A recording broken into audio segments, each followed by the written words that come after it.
இயேசுவின் அன்பு. கிறிஸ்து இயேசுவின் நாமத்தினாலே உங்களுக்கு அன்பின் வாழ்த்துக்கள். மத்தேயு 13ஆம் அதிகாரம் 8ஆம் வசனம்.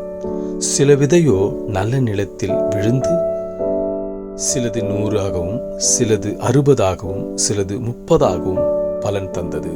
ஆம்பிரியமானவர்களே, இதோ இந்த உலகத்திலே அநேக விதைகள் விதைக்கப்படுகிறது.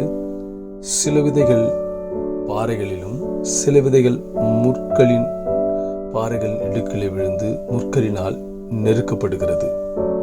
அப்படிப்பட்டதாய் இல்லாமல் கர்த்தர் நம்மை நல்ல நிலத்திலே விதைத்த விதையைப் போல நாம் கர்த்தருக்காக வாழ்ந்து அவர் வழியில் நடந்து சாட்சியுள்ள வாழ்க்கை வாழ்ந்து நற்பண்புகளை நற்கனிகளை நாம் கர்த்தருக்கு கொடுக்கும் பொழுது அநேகர் இந்த உலகத்தில் நம்மை பார்த்து ஆசீர்வாதமாய் இருக்கிற பட்சத்திலே நாம் நல்ல பண்புகளை இந்த உலகத்திற்கு கொடுக்கும் பொழுது கர்த்தர் உன்னை 30, 60, 100 பலனளிக்க அவர் வல்லவராயிருக்கிறார். மாறாக நாம் இந்த உலகத்திலே களைகளாய் இருக்கிறோமா?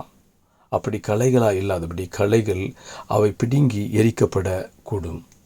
இந்த உலகத்திலே நல்ல தானியங்கள் களஞ்சியங்களை சேர்த்து வைக்கப்படும்.